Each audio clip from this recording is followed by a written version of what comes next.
After I told you that juicy bit of information that nobody else in Tape Land gets to hear, turn to Proverbs 4 and verse 12.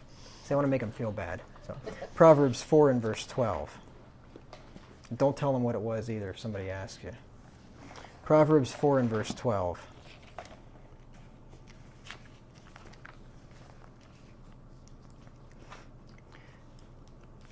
If I can ever get there, I'll read it.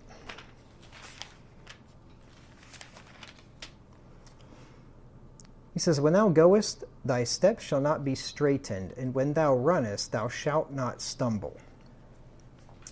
First part of the verse there. When thou goest, thy steps shall not be straitened.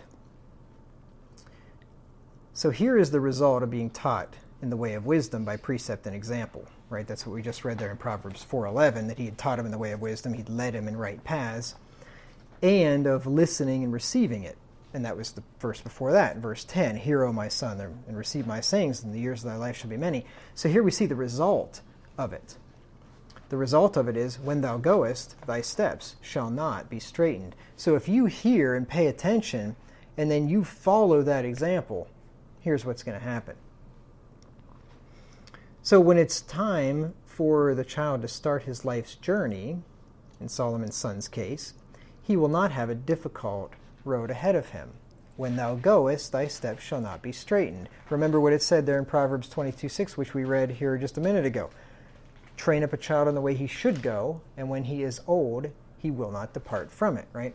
So he's not going to have a straight, in the sense of S-T-R-A-I-T, he's not going to have a straightened path, which is different than G-H-T.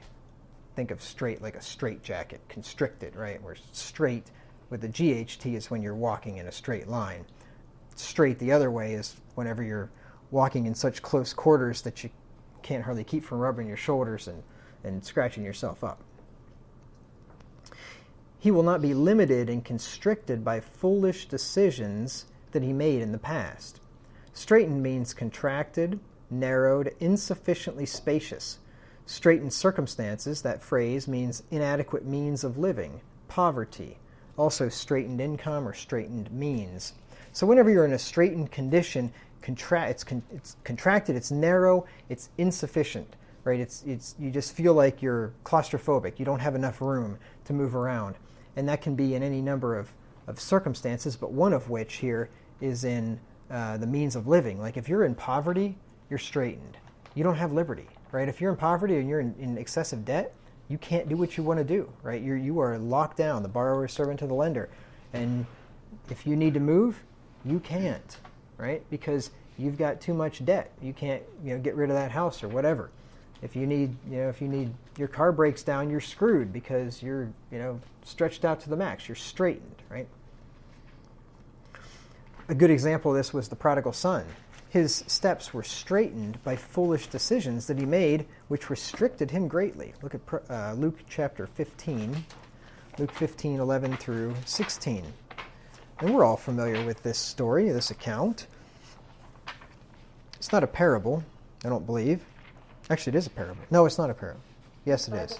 It is a parable. It is a parable, you're right. Some of these are not. I was thinking this is one of them. Yes, it is a parable.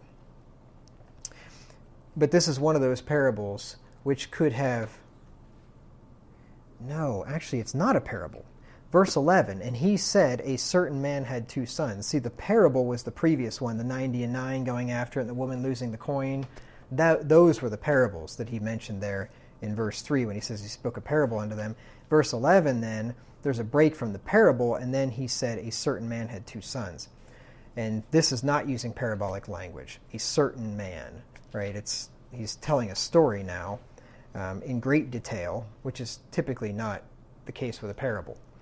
So anyway, and anybody that's read this story can clearly imagine it happening and probably knows somebody that something kind of like this happened to, right? That it's not something, totally out of the ordinary. But anyway, there in verse 11 through 16, it says, "And he said, a certain man had 2 sons, and the younger of them said to his father, Father, give me the portion of goods that falleth to me. And he divided unto them his living. In not many days after, the younger son gathered all together and took his journey into a far country, and there wasted his substance with riotous living. And when he had spent all, there arose a mighty famine in that land, and he began to be in want. And that, my friends, is why you want to have a rainy day fund. That's why we don't want to live paycheck to paycheck. It's not just enough if you have enough to pay your bills this month. There might be a famine arises in the land, and you need to have extra laid up. This is what I've tried to tell people for years. Anyway, and isn't this interesting here how the Lord worked this out? When he goes to the land, there's not a famine. He blows all of his money like a drunken sailor, and then as soon as that happens, then a mighty famine arises, and he began to be in want. And remember, want means need or lack in 1611 English. And he went and joined himself to a citizen of that country. See, this is before the days of welfare and unemployment benefits and Social Security and Medicare and all this other stuff. When he got poor, there was nobody to rely on. He went and joined himself to a citizen of that country. In other words, he became a slave, basically, to this guy because he had nothing. And he sent him into his fields to feed swine. Not exactly a prestigious job. That's what happens whenever you haven't lived wisely. You'll end up doing things that you would not have wanted to do otherwise. And he would fain have filled his belly with the husks that the swine did eat, and no man gave unto him. Let me tell you what, you are pretty hungry when you're ready to eat the husks that the pigs are eating. You ever saw slop that pigs eat? You ever been to a pig farm or anything? I mean, it's nasty. Those things eat some terrible stuff, and he was so hungry he could have eaten that. And then it goes on to say he came to himself and he realizes, hey, my dad's got better hired servants in better shape than this. I'll just go back and be a servant. I won't even be considered his son anymore. I'll just go back and be a servant. And that's what he did. And we all know the rest of the story. But the point was, this kid's foolish decisions put him in a straitened condition. I mean, that's a straitened condition right there, if there ever was one. That's why we want to pay attention to wisdom and put it into effect in our lives, listen to it, receive it, follow it, because when we go, our steps shall not be straitened, like that young man's was. The man that has been well instructed and has received it with meekness will be able to walk in freedom and prosperity within the bounds of God's law.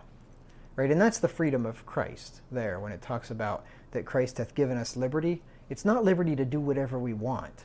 It's liberty to exercise our will within the boundaries and the framework of the Word of God. Right? It's freedom to worship Him and to live our lives to the fullest, making wise decisions.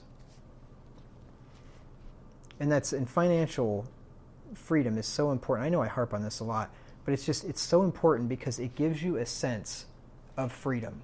When you're in debt and when you don't have anything laid up and you don't know what's going to happen if something bad happens, you're just waiting for that sword to drop. It's a miserable condition to be in. But when you're free and you're debt free and you realize, wow, if I had to move, I could move. If my car blows up tomorrow, I'm okay, right? If I get sick and I have a multi-$1,000 bill, I'm okay. If my roof starts leaking, I'm all right. If my HVAC blows up, I'm okay, right? That's a liberating feeling, right? But on the other hand, if you're just like, fingers crossed, I'm just hoping nothing happens because I'm screwed if it does, that is a straitened condition. And I don't want anybody to be in that situation. And that's why over the years I've harped so much on my little soapbox that I keep harping on.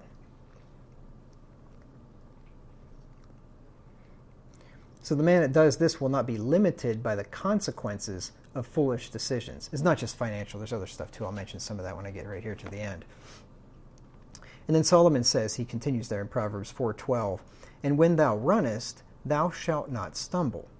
So not only will the young man be able to walk freely and unhindered, he'll also be able to run. Like he's really going to be able to get out there and stretch his legs and live life to the fullest. If he receives and puts into practice the Word of God and acts wisely. He will be able to see clearly to avoid potholes or rocks in the road that would cause him to stumble. When thou runnest, thou shalt not stumble. Because remember what the Word of God is?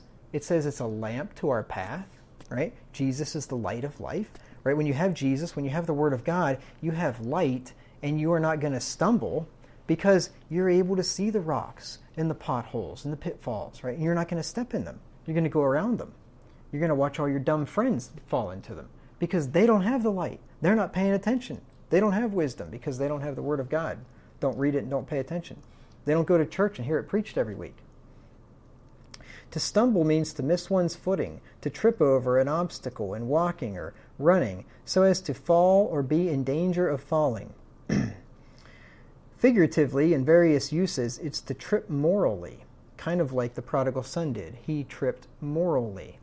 He was out there running all right, running from red light district to red light district or whatever he was doing, that's what it sounded like he was doing. It said he wasted his substance with riotous living, and you read in the Proverbs about he that keepeth company with harlots spendeth his substance. So you kind of put those things together and you pretty well figure what he was doing. To trip morally, to make a slip in speech or action, to blunder through inadvertence or unpreparedness. That's what it is to stumble. So if you're not prepared, right, you haven't thought through what you're thinking of doing, or you haven't considered what the possible pitfalls might be on the road. This young man will be able to run the race that is set before him and not fall into sin. Look at 1 Corinthians. This will be the last verse for tonight. 1 Corinthians chapter 9, 24 through 27. Austin, I want you to do me a favor. When Braden grows up, I want you to teach him this stuff that I've been teaching you in this Proverbs study. Because Braden's he's too young right now. He's not. It's just right over his head. He might get a word here or there, but this is not significant to him. But it is vitally important for him to grow up to be a young, godly, wise man. 1 Corinthians 9, 24 through 27. He says, Know ye not that they which run in a race run all, but one receiveth the prize? So run that ye may obtain. And every man that striveth for the mastery is temperate in all things. Now they do it to obtain a corruptible crown, but we an incorruptible. I therefore so run, not as uncertainly, so fight I not as one that beateth the air, but I keep under my body and bring it into subjection, lest that by any means when I have preached to others, I myself should be a castaway. This has a particularly special application here to a pastor, because he's saying here that Paul specifically kept under his body and brought it into subjection, because if Paul would not have, and if he would have fallen into sin, he would have been a castaway minister, a minister that is just cast off to the side and is no longer useful and profitable. That's what happens to a pastor. A church member can get kicked out of the church, get excluded, and get brought back in. So can a pastor, but he can't get brought back into his office. He's a castaway. And that's why it's so important for pastors to keep their nose clean. But he says there that he's running a race, and we ought to run that we may obtain. We ought to strive for the mastery, be temperate. I therefore so run, not as uncertainly, not in unpreparedness, as the definition of stumble tells us, right? He wasn't uncertain. He was prepared. He knew where he was running. He knew where the finish line was. He knew what the end goal was, and he was keeping his eyes fixed on that. A fool who trips and breaks his leg in his youth, figuratively speaking, because of foolish decisions, is going to have a hard time running the remainder of the race without falling behind. You think about that. You think about it, you're in a race, and you fall and break your leg. Are you going to win that race? Not a chance. Not a chance. You can get up and you can hobble and you can try hard, try your best and get those crutches out. You're not going to win. You're going to be behind. Maybe you can come back next year and try. But guess what? Those other guys have had another year to train, and you've got a leg that still hurts a little bit every time you put weight on it. You're not going to win. You may make it to the end, but you're not going to win. This is why it's so important for young people to hear things like this and to make wise decisions. Because the young man that gets himself in debt is not going to win the race. Think about the average kid. He gets out of high school, or maybe even before that, but basically he turns 18, and he goes and he buys himself a new car. I shouldn't say buy. He rents a new car from the bank, right? That's what it is, unless you actually paid cash for it. You didn't buy it, you rented it. So he rents a car from the bank, and then he making all those payments to the bank instead of himself, and then whenever he's done with that, in a year or two, then it's time to rent another one from the bank, because he never saved anything. And then he starts renting a house from the bank as soon as he possibly can, with like no money down. And then to fill the house up, he rents furniture from the bank, and he rents his clothes from the bank on the credit card, right? And he rents all of his TVs and his iPods and his cell phones. He rents everything from the bank, and he's a debt slave for the rest of his life. That's what the average kid. I'm sorry? His education. And he rents his education from the bank too. And that's the one thing that he can't even declare bankruptcy to get rid of the debt. Right now, anyway. You can't get rid of that. So yeah, he is a perpetual debt slave. He's never been taught. Nobody ever told him otherwise. He's hindered from the very get-go. Or he gets his girlfriend pregnant. You talk about breaking your leg on the first lap of the race. You just screwed yourself. I mean, your life is going to be permanently messed up. Now, that's not to say that it might not turn out somewhat okay and you do the best you can and maybe you actually get married and stay married, but chances are probably won't. Or you get a DUI, or you get addicted to drugs or alcohol, or maybe you just foster a bad habit. You just get this bad habit going as a kid. Your parents never broke you of it, and you go into life with not bad habit, bad attitude, or habit for that matter, but you get this bad attitude. Your parents never beat it out of you, and you start off your life with a bad attitude, and you just broke your leg on the first lap of the race. And your boss isn't going to have any of that. He's going to fire you.